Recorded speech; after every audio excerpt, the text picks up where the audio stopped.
to my channel. We have a special guest star on Jelly Bean's channel. This is Bella Boo, the baby girl. Mwah. Right, Boo Boo?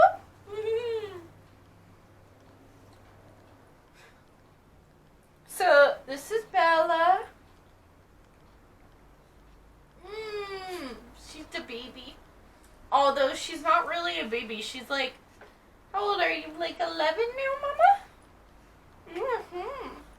She's baby. She's also Mama because she had puppies.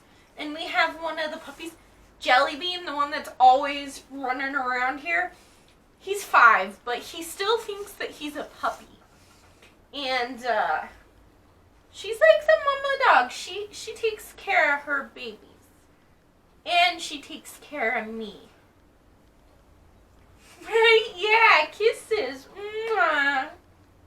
You want to go lay down, baby girl? We are going to do Declutter With Me round 6. I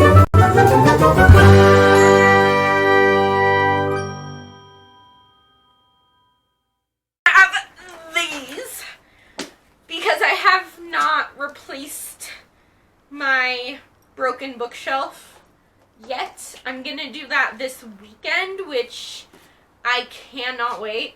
I think instead of getting another bookshelf though, I want to get a TBR cart or 2 if I can talk my husband into it, and then I can give you like a tour of them, or you know, like instead of a bookshelf tour, like a TBR cart tour. Anyways, let's get into all these. Emily and Einstein by Linda Francis Lee. I have not... A novel of second chances. I don't know a whole lot about this other than it's a contemporary that centers around Emily, this girl, and Einstein, this dog. Any book about a dog deserves a chance. About a Boy by Nick Hornby. I honestly don't know much about this book. I know that there's a movie with Hugh Grant that was based on this book, and I watched the movie when I was younger, but I can't remember what the movie is about or if I liked the movie. Let's learn what this book is about and if it's something I'm interested in. How cool is Will Freeman? Sub-Zero. Dry ice. Okay. Will may have discovered the key to dating success. If the simple fact that they were single mothers meant that gorgeous women who would not ordinarily look twice at Will, might not only be willing but enthusiastic about dating him, then he was really onto something. Single mothers, bright, attractive, available women, thousands of them, were all over London. He just had to find them. Spat. Single parents alone together. It was a brilliant plan. And Will wasn't going to let the fact that he didn't have a child himself hold him back. A fictional 2-year-old named Ned wouldn't be the first thing he's invented. Okay, that sounds pretty interesting. Indelible by Adela Saunders. This is a fantasy in which this girl, I don't even remember her name, has a gift where she can see your story written on your skin. And one day she encounters this boy who has her name on his skin. And she wonders what that means. And I am not interested. And then we have The Unlikelies by Carrie Firestone. Sadie is not excited for summer. She kind of just wants to do nothing and be a nobody.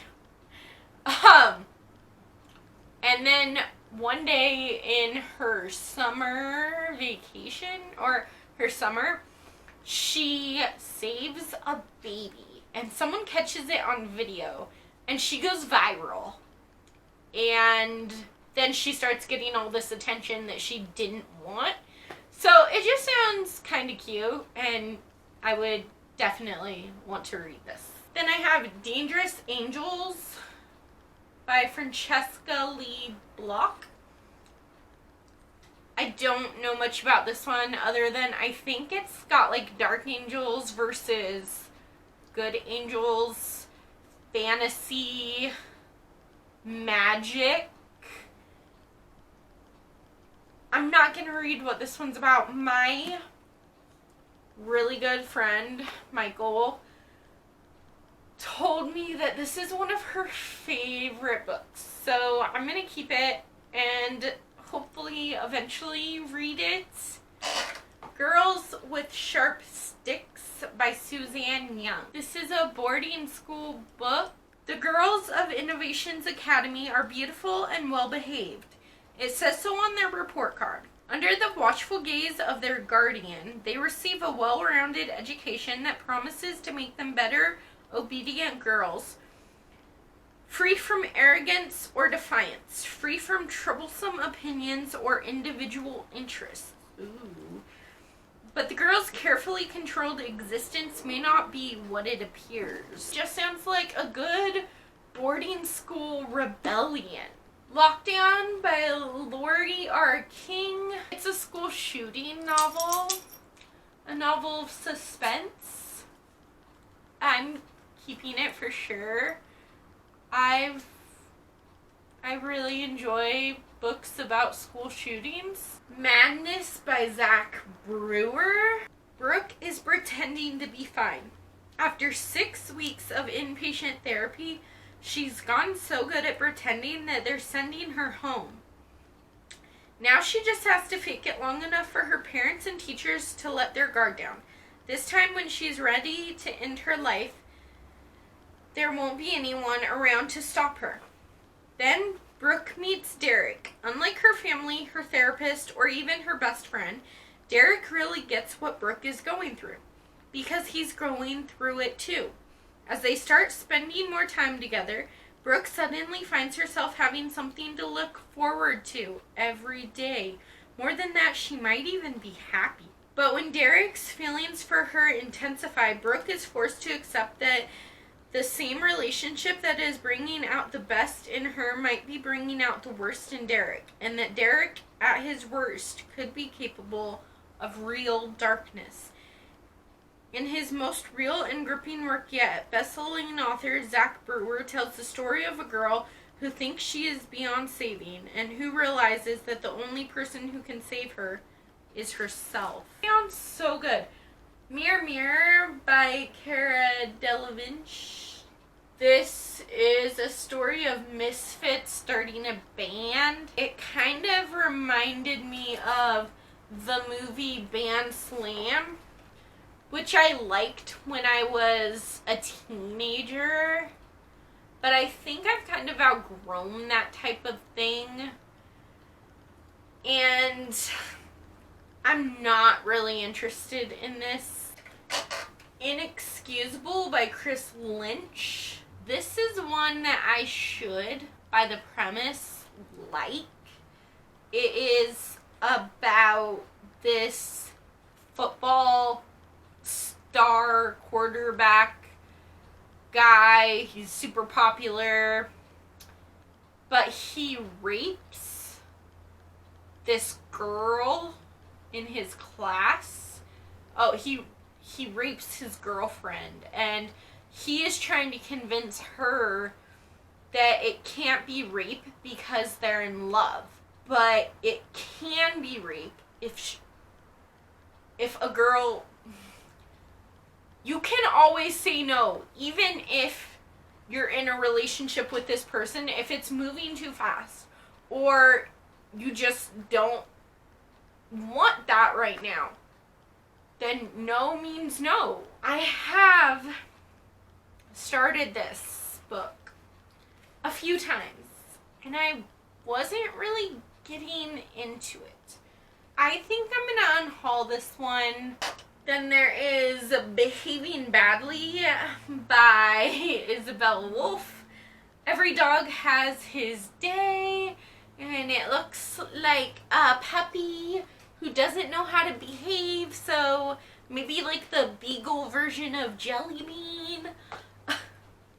Of course I'm going to keep it because it's a dog. Hereville, How Marika Got Her Sword by Barry Dushk. I'm hauling this one too. My Ex-Best Friend's Wedding by Wendy Wax.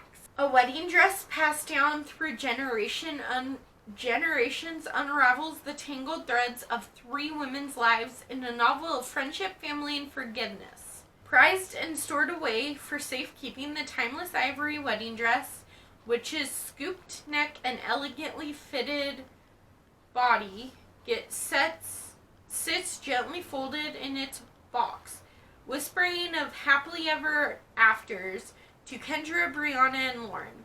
It is a reminder of what could have been, the promise of a fairy tale and a friendship torn apart. But as Kendra knows firsthand, it was not the dress's fault. Once closer than sisters, Lauren and Bree have grown up and grown apart, allowing broken promises and unfulfilled dreams to destroy their friendship. Okay, yeah, I'm still interested. And then there's American Born Chinese by Jin Lun Yang. I have been looking for this book for like 2 years now, and I read most of it, which is really sad because it's so... Okay, so it's like over 200 pages, but it's a graphic novel. I read like 140 pages of 200 pages. Okay, of 233 pages. I think what happened was I put so much pressure on this book to be perfect for me, and I've been searching for it for so long that my expectations of this book were way up here. And it's not a bad book at all, but it was not meeting my high expectations either. It was just like, mediocre. It would have probably been a 3-star read if I would have finished it. So I think I'm going to unhaul it. Then we have The Vacationers by Emma Straub. So this is like a family vacation. Since I got this book, I have heard it compared to We Are Here, E. Lockhart, that book. I'll put a picture of it. And I hated that book. So we're gonna unhaul it. Okay. The Distance Between Loss and Found by Catherine Holmes. I do remember this. So there's an incident with the preacher's son, and Hallie hasn't talked at all. And now it's 6 months later, and they're on this retreat in the Smoky Mountains. Is it a story of survival? Okay, so yeah, they're in the Smoky Mountains with their class. They get separated. Hallie gets separated with these 3 kids that bully her about this incident that happened with Luke 6 months prior, and they either have to band together and survive together. It has survival. It's going to be hard-hitting. It has bullying. That is my perfect book. Thieving Weasels by Billy Taylor. Skip. This kid, Skip, doesn't want to be a part of his family anymore because his family are a family of thieves and criminals, and he wants to be better than that. I think I'm just gonna let this one go. I'm gonna keep it. I want to give it a chance because I've been getting more into like con stories, heist stories, con stories. So there's Camp Valor by Scott McEwen. I'm going to be keeping this. It's new to me. It's misfits, outcast, delinquents. They get one last chance, and it's like an escape story and government betrayal. Ellie's Story by W. Bruce Cameron. This is part of the Dog's Purpose series. I can't read this one yet, so part of me, for that reason, wants to unhaul it. But I know that I'm interested in reading this book, so I'm going to keep it. Thanks for the Memories by Cecilia Ahern. So I got this book because of the author. One of my first recommendations from you was P.S. I Love You by Cecilia Ahern, and I have watched that movie many years ago. Loved the movie. So I bought that book, and it sat unread on my shelf for near a year until I finally read it and enjoyed it so much. So I thought I would pick up this author again. How is it possible to know someone you've never met? With her marriage already in pieces, Joyce nearly lost everything else, but she survived the terrible accident that left her hospitalized, and now, inexplicably, she can remember faces she has never seen. Cobblestone Parisian streets she's never visited. A sudden, overwhelming sense of deja vu has Joyce feeling as if her life is not her own. Just Thanks for the Memories by Cecilia Ahern is a keeper. Extremely Loud and Incredibly Close by Jonathan Safran Foer. This is about the terrorist attacks on 9/11, a day that will live on in infamy forever. I was already a sick child. I missed a lot of school, and I lived in the hospital a lot. But the 9/11 attacks for me was like the first time that I felt the world could be shattered.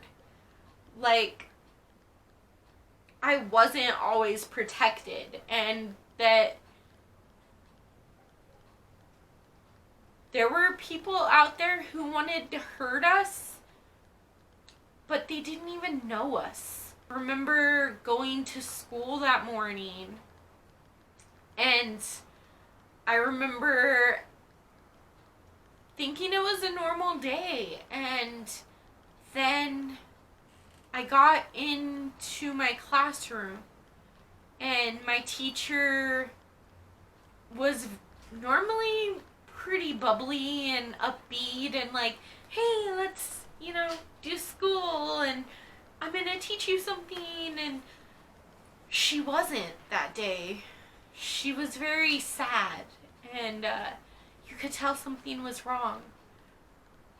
And she took us into the room and told us to sit at our desks, and we're gonna watch TV. And everyone was like, why are we watching TV? And she's like, we're just gonna watch the news for a minute.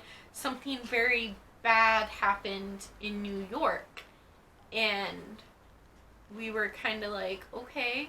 And we turned on the news, and we watched as a second plane crashed into the Twin Towers.